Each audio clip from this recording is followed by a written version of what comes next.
Good evening and welcome to Tucker Carlson Tonight. As one of its many checks and balances, the Constitution, you probably remember, allows Congress to impeach a president for, quote, treason, bribery, or other high crimes and misdemeanors, end quote. Well, treason and bribery are fairly clear-cut, you know what those are. But what exactly are high crimes and misdemeanors? Scholars have debated that very question for centuries now, but no longer. This week, a group of newly elected Democratic members of Congress finally defined the term. Here it is. A high crime and misdemeanor is when you insult liberals. This weekend, the president wrote a series of nasty tweets about 4 congresswomen. You may have read about it. They were Ilhan Omar, Alexandria Ocasio-Cortez, Ayanna Pressley, and Rashida Tlaib. Doing that, sending those tweets, we soon learned, is tantamount to bribery and treason. Watch. Bring articles of impeachment to the floor of the House of Representatives. Impeach this president. Impeach this lawless president today. Wow. Kind of puts everything in perspective, doesn't it? Remember collusion with Russia, obstruction of justice, all those other high crimes and misdemeanors that CNN promised us for 2 years would justify removing a sitting president? It turned out that none of that, bad as it was as immoral as hurting Ilhan Omar's feelings. Doing that, they're telling us on cable news, was the final straw. The president, though, seems unbothered by all of this. Here's what he said today. Go wherever they want, where they can stay. But they should love our country. They shouldn't hate our country. You look at what they've said. I have clips right here. The most vile, horrible statements about our country, about Israel, about others. It's up to them to do what they want. They can leave, they can stay, but they should love our country, and they should work for the good of our country.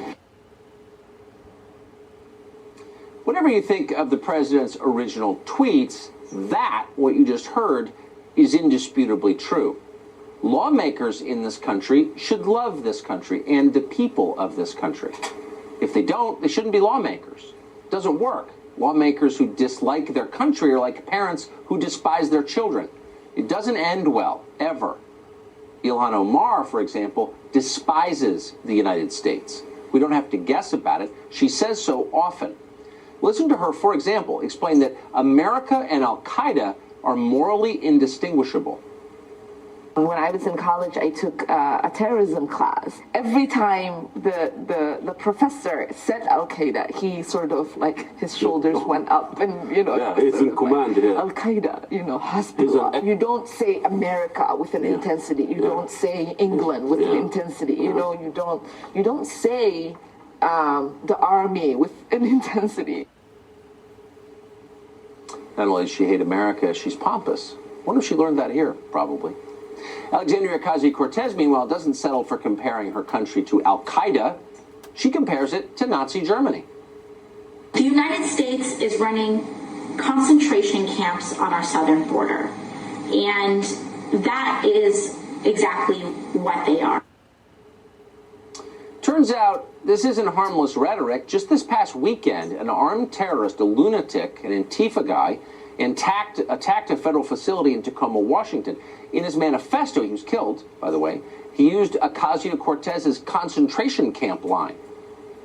All 4 of these congresswomen, meanwhile, have accused their countrymen, most Americans, of being racists.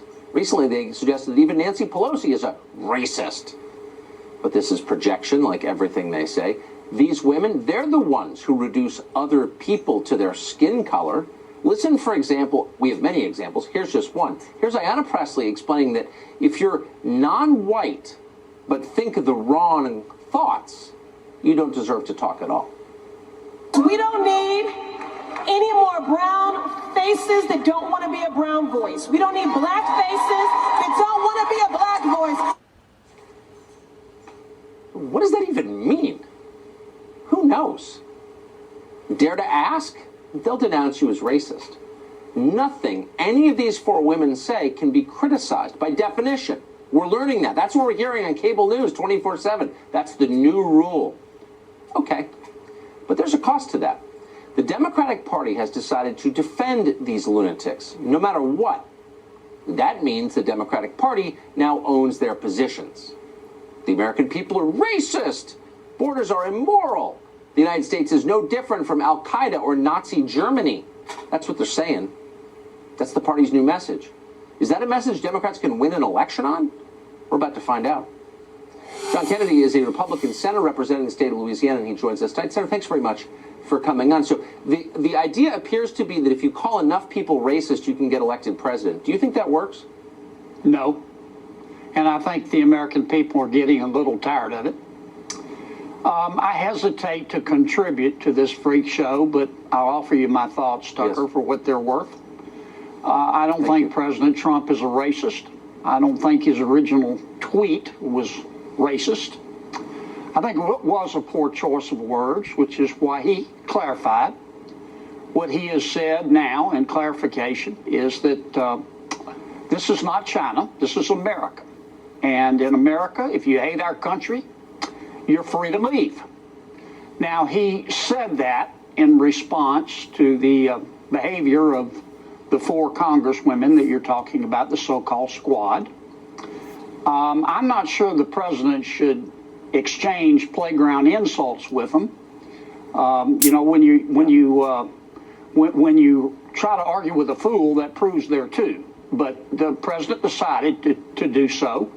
The simple fact of the matter is that the 4 congresswomen think that America was wicked in its origins.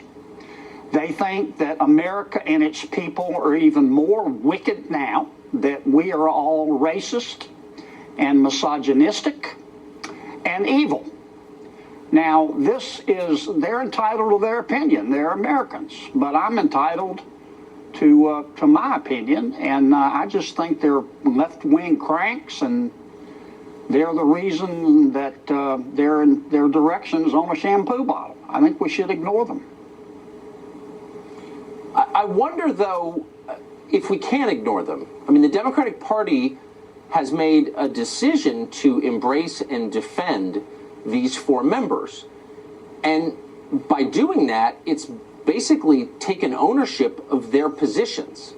And those positions will define the political season we're now entering. And I just wonder if that's not, as a political matter, a massive mistake. Is there a huge constituency? Is there a market for these ideas in America? Well, there's no question that the so-called squad has moved the Democratic Party substantially left. What I was referring to, yes, Tucker, is, I guess, rule number 1 of political combat. Never interrupt your opponent when he's screwing up. Just let him screw up. Yes. And they are destroying the Democratic Party. It's just, I'm appalled that so many of our presidential candidates are falling all over themselves to try to agree with the 4 horsewomen of the apocalypse. Now, they're entitled to their opinion. But, of course they are. But I'm entitled to say that they're whack jobs. Can I ask you one question quickly? So you represent a state where there are a lot of conservative Democrats, including, I would argue, your governor. You know a lot of Democrats. I know that you're friends with some. What do they think of this? What do they tell you in private about all this?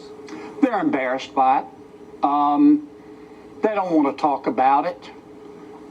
They're embarrassed that this is dominating the discussion in Washington, D.C. right now, this freak show, when we have so many other issues to be talking about. And look, I've told the president before, I said, Mr. President, tweeting less would not cause brain damage.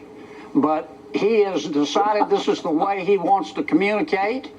And I do not believe his original comments were racist. I do not believe he is a racist. But if the Democrats want to continue to pursue this line and say that America is a wicked country and it was wicked when it was founded and it's even more wicked today and we need to tear it down and start over, I don't think the American people believe that. I may be wrong, but I doubt it. No.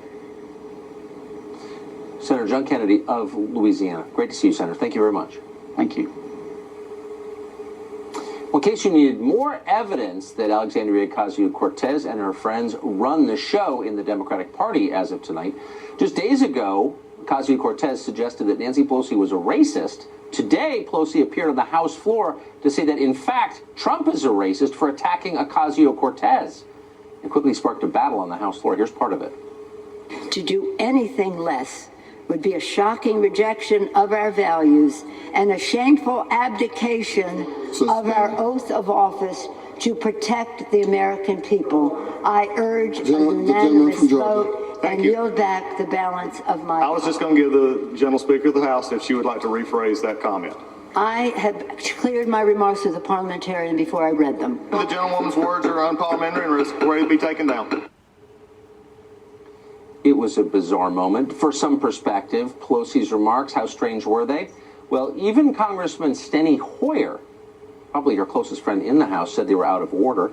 Hoyer, of course, is the number 2 Democrat in the House of Representatives. Tammy Bruce of Independent Women's Voice, she's the president, host of Get Tammy Bruce on Fox Nation, was watching this carefully today. She joins us tonight for a recap. What did you think of this, Tammy? Well, it's awful, isn't it? For the nation, it's awful. It's a sign of how far we have fallen. It's clearly an indication that Nancy Pelosi, with Donald Trump's help, has lost that fight with the squad. She was, of course, herself called, the inference was that from Ocasio-Cortez that Nancy Pelosi was a racist for simply disagreeing and criticizing them for their vote against border aid, aid for the border facilities. And then that fight began. What we then saw, though, was Nancy Pelosi really trying to marginalize and move them away from being the face of the Democratic Party. And that is in part, we believe, because of an internal Democratic poll that became public through Axios that indicated that, in fact, these 4 women are not part of a movement. They are not liked. It was a poll of Trump swing voters, people that the Democrats need to win back. And the approval rating of, like, Ilhan Omar was at 9%. Of Ocasio-Cortez, 22%. Socialism is toxic as a discussion and as an issue. And there was suddenly a realization that these people are dangerous for the future of the party. Now, you would know that if you weren't in a coma. The politicians need polls to show them. But this is why suddenly, and even Representative Clay chimed in from Missouri, saying that they're effectively immature and ignorant. And then suddenly enter Donald Trump.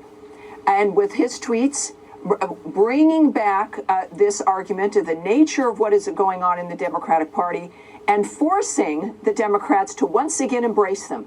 And it just shows you the lack of control Nancy Pelosi has. She must have known that this is what was going on. The president is always underestimated. Yes, David Axelrod called his approach cold and hard. Well, you know what? The future of the country is at stake. And all of our futures with our families is at stake. And I expect the president to be cold and hard in making sure that Americans know exactly what's going on. He's done that. It was chaos on the floor, and it's an indication of the chaos that Democrat leadership brings. It's a really remarkable story to watch it unfold live. I have to ask you, by the way, speaking of stories unfolding live, late breaking news here. Planned Parenthood has just fired its president. Her name is Leanna Wen. She was on the job just 10 months. In a statement, she suggested that she was pushed out because she wanted Planned Parenthood to focus on being a healthcare organization instead of a political outfit focused on promoting abortion. Also, we're learning tonight that apparently, according to BuzzFeed, Wen was unpopular because she refused to use, quote, trans-inclusive language and referred to women as women rather than people. What a shock. What a shocker there. She also, in her letter leaving, her resignation letter that was open public on Twitter, she wanted to find common ground with Americans who care about health care and not have it be about the politics of abortion. Now, that's another crime, of course. This is the same circle firing squad that we saw unfold in the House. This is what liberals and Democrats are doing to each other now. That there is, it's a zero-sum game, that there is such a reservoir of bitter hatred, because that's what they promote politically. Yeah, everyone's a racist, and if everyone is, well then, you know, my friend I'm sitting next to over here is a racist. And that there can be no part given to the issue of finding common ground with Americans in general Dr. Wynn's a medical doctor. And there's a suggestion, obviously, here that maybe politics is not what Planned Parenthood should be doing. That's what Americans also believe. Dr. Wynn will be proven correct here, and it's time, I think, for the federal government especially to see Planned Parenthood not as a recipient of its largesse and grants, and that they're the political organization that we believe them to be. Of course. $500 million in taxpayer funds every year. That's right. Tammy Bruce, thank you for that. Thank you, sir. Well, the left has promoted Antifa from the first day and continues to, even as they launch terror attacks inside our country. Our investigation into Antifa continues next. Now, Congressman Matt Gaetz says federal investigators are ignoring credible death threats against him. Here's a preview. Congressman joins us after the break. Listen. Gaetz, you pathetic piece of do you know that I could blow your head clean off your shoulders from over a mile away?